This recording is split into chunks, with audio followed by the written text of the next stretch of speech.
مدینہ منورہ سے کوئی 300 کلومیٹر دور ایک سنسان علاقہ ہے۔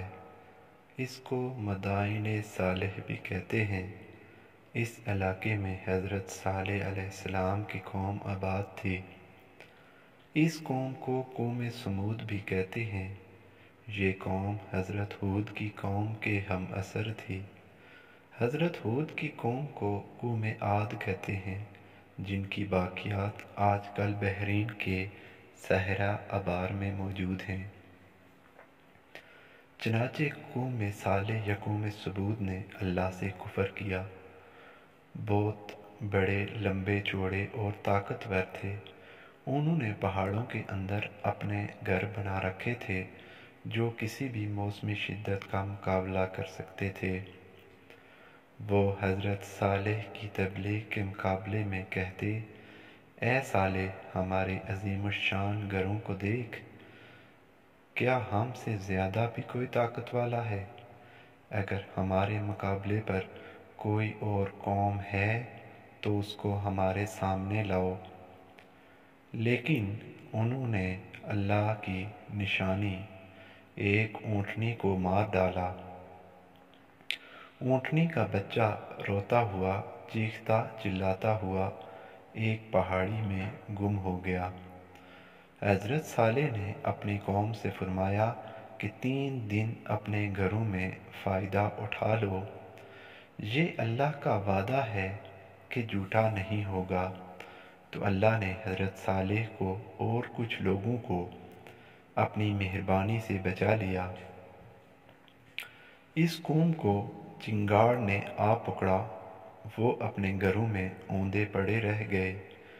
فرشتے کی چیخ یا چنگاڑ اتنی شدید تھی کہ ان کے کلیجے پھٹ گئے۔ وہ اپنے گھروں میں پڑے پڑے ہی ہلاک ہو گئے۔ وہ جتنے بھی طاقتور تھے لیکن اللہ سے زیادہ زور آور نہیں ہو سکتے تھے۔ وہ اللہ بدتر و اعلیٰ ہے۔ روایت میں ہے کہ حضرت محمد صلی اللہ علیہ وآلہ وسلم اپنے کچھ اصحاب کے ساتھ اس علاقے سے گزرے۔ حضرت محمد صلی اللہ علیہ وسلم کے چہرہ انور پر اضطراب تھا اور ایسا لگتا تھا کہ وہ جلدی میں ہیں۔ وہاں کے لوگوں نے ایک کنویں کا پانی پیش کیا، لیکن حضرت محمد صلی اللہ علیہ وآلہ وسلم نے اپنے اصحاب کو منع فرما دیا اور جلد وہاں سے نکلنے کا حکم دیا۔ صحابہ رضی اللہ نے اضطراب کی وجہ پوچھی تو حضرت محمد صلی اللہ علیہ وآلہ وسلم نے فرمایا، یہاں اللہ کا عذاب نازل ہو چکا ہے۔ یہ علاقہ حضرت صالح علیہ السلام کی قوم کا ہے جس پر اللہ نے سخت عذاب نازل کیا۔ وہاں نہ رکنا اور نہ پانی پینا ایسے راز ہیں جس کی خبر ہمیں نہیں ہے۔ حضرت محمد صلی اللہ علیہ وآلہ وسلم طبیعتاً معصوم ہیں، چنانچہ عذاب الہی کا سن کر عام شخص اندر سے دہل جاتا ہے۔ وہ تو اللہ کے رسول ہیں جن کو اللہ کی طاقت کا بخوبی علم ہے۔ بالکل ایسے ہی قوم لوط کے ساتھ ہوا۔ وہ لوگ ہم جنس پرستی جیسے مکروہ کام میں پڑ چکے تھے۔ حضرت لوط علیہ السلام نے ان کو خبردار کیا، لیکن عیش و عشرت اور گناہوں کی لذت میں اس قدر غرق تھے کہ حضرت لوط علیہ السلام کو ستانا شروع کر دیا۔ حضرت لوط علیہ السلام حضرت ابراہیم علیہ السلام کے ہم عصر تھے۔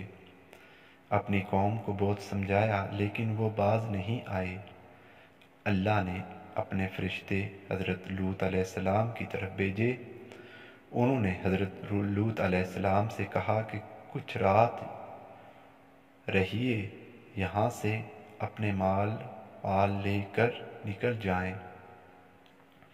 اللہ نے قرآن میں فرمایا کہ یہ ہمارے عذاب کا وقت صبح ہے، اور کیا صبح کچھ دور ہے؟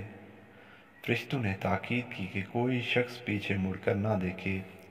چنانچہ سحری کے وقت حضرت لوط علیہ السلام کی قوم پر اللہ نے آسمان سے پتھروں اور آگ کی بارش کر دی، اور قرآن میں اللہ نے فرمایا ہم نے ان پر تہ در تہ کنکریاں برسائیں اور پوری بستی کو نیچے سے اوپر کر دیا۔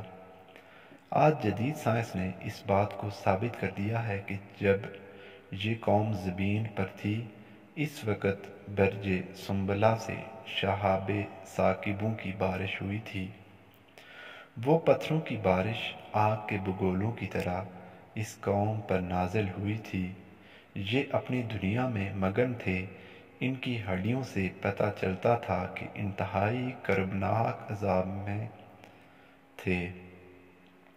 حضرت لوط علیہ السلام کی بیوی نے اللہ کے حکم کی خلاف ورزی کی اور مڑ کر پیچھے تباہ ہوتا شہر دیکھنے لگی اور وہیں پتھر کی ہو گئی۔